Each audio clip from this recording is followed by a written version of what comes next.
शेतकरी मित्रांनो नमस्कार। सध्या कपाशीवर पहिली फवारणी झालेली आहे आणि त्यानंतर 40 ते 45 दिवसावर दुसरी फवारणी आपल्याला घ्यावी लागणार आहे।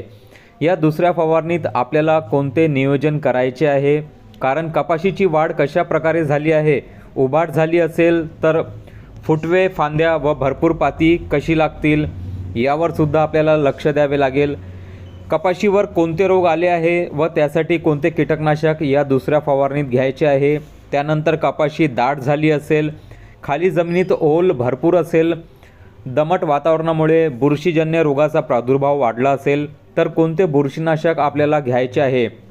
या सर्व नियोजनासाठी आजचा हा व्हिडिओ अवश्य पहा। शेतकरी मित्रांनो स्किप करू नका। सर्वप्रथम कपाशीला व्यवस्थित पहा। कपाशीचे पान पलटवून निरीक्षण करा की रसशोषक कीटकांचा प्रादुर्भाव किती प्रमाणात झाला आहे। त्यानंतर त्यांना कंट्रोल करण्यासाठी त्या प्रकारचे औषध निवडा। जसे की आपल्याला पान पलटवल्यानंतर मावा, हिरवे तुडतुडे, दांडीच्या मानेवर मिलीबग आढळून आले तर हे कॉम्बिनेशन घ्या, ज्यात टाटाचे ॲसाटाफ, ज्यात ॲसिफेट 75% आणि बायरचे कॉन्फिडार, ज्यात इमिडाक्लोप्राइड 17.8% आहे, हे वापरू शकता। ॲसिफेट हे 15 लिटरच्या पंपाला 25 ग्रॅम आणि 20 लिटरला 40 ग्रॅम आणि त्यासोबत कॉन्फिडार हे 15 लिटरला 10 ml आणि 20 लिटरला 15 ml एवढे घ्या, कारण दोघांचे कॉम्बिनेशन मिळून सांगत आहे। जर रसशोषक किडींचा अटॅक जास्त असेल तर कॉन्फिडॉर ऐवजी सुपर कॉन्फिडॉर तुम्ही वापरू शकता, परंतु याचा डोज 15 लिटरला 6 ते 7 ml एवढाच घ्या। शेतकरी मित्रांनो पहिल्याच फवारणीत कॉन्फिडॉर वापरले असेल तर त्याऐवजी सरळ UPL कंपनीचे उलाला हे घेऊ शकता, ज्यात फ्लोनिकामाइड 50% WG फॉर्ममध्ये आहे। उलालामुळे मावा, तुडतुडे, फुलकिडे आणि पांढरी माशी यांचा प्रादुर्भाव नष्ट होण्यास मदत मिळते। जर तुम्हाला उलाला UPLचे नाही मिळत असेल तर कात्यायनी कंपनीचे ओमेगा हेही घेऊ शकता। हे झाले रसशोषक किडींसाठी कीटकनाशक।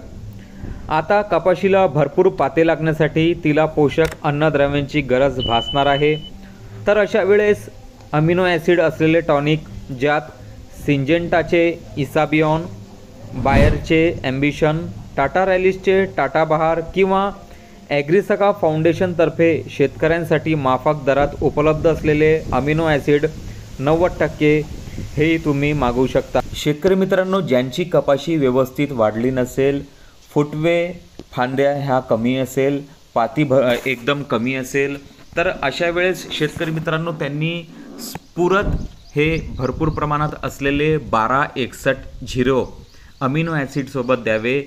यामुळे शेतकरी मित्रांनो स्फुरद हे ब्रँचिंगला किंवा फुटवे, फांद्या होण्यास खूप मदत करेल। तर अशा वेळेस शेतकरी मित्रांनो 1261-0 15 लिटर पंपाला तुम्ही 70 ते 80 ग्रॅम घ्या आणि 20 लिटरला 100 ग्रॅम एवढे घ्या। हे वरखत जे आहे हे खूप अतिशय महत्त्वाचे ठरेल। इथे 1261-0 हे तुम्ही कोणत्याही चांगल्या कंपनीचे यासोबत नक्की घ्या शेतकरी मित्रांनो। आता राहिले सर्वात महत्त्वाचे म्हणजे बुरशीनाशक कोणते घ्यावे। तर शेतकरी मित्रांनो गळफांदी आणि फळफांदीचा माझा व्हिडिओ ज्यांनी पाहिला असेल त्याप्रमाणे कपाशीचे नियोजन केल्यास बुरशीजन्य रोगांचा प्रादुर्भाव अत्यंत कमी प्रमाणात तुम्हाला जाणवेल। परंतु ज्यांनी नाही पाहिलं असेल त्यांनी फक्त एवढेच करावे की शेतात फिरताना शक्य होत असेल तेवढे कपाशीचे खालचे जुने मोठे पान तोडून टाकावे, ज्यामुळे त्यांद्वारे शोषण होत असलेले अन्नद्रव्य वाचून नवीन पानांना व येत असलेल्या पात्यांना अन्नद्रव्यांचा पुरवठा होईल व जुने पान काढल्यामुळे बुरशीजन्य रोगांचा प्रादुर्भाव कमी होईल। तरी फवारणीत आपल्याला बुरशीनाशक घेताना इंडोफिल कंपनीचे अवतार हे बुरशीनाशक नक्की घ्यावे, कारण यात अशाच वातावरणात पिकांची सुरक्षा करणारे हेक्झाकोनाझोल आणि सोबत झायनेब याचे कॉम्बिनेशन आपल्याला मिळते आणि हे एक ब्रॉड स्पेक्ट्रम असे बुरशीनाशक आहे जे विविध बुरशीजन्य रोगांवर उपयुक्त असे आहे। किंवा मग सरळ याहीपेक्षा चांगले पाहिजे असेल तर सुमिटोमो कंपनीचे हारू हेही तुम्ही घेऊ शकता। या प्रकारे तुम्ही कपाशीची दुसरी फवारणी करू शकता मित्रांनो। शेवटी सिलिकॉन बेस स्टिकर, स्प्रेडर आणि ॲक्टिवेटर टाकायला विसरू नका। व्हिडिओ आवडल्यास नक्की चॅनलला सबस्क्राईब करा, लाईक करा आणि शेअर करा। जय जवान जय किसान।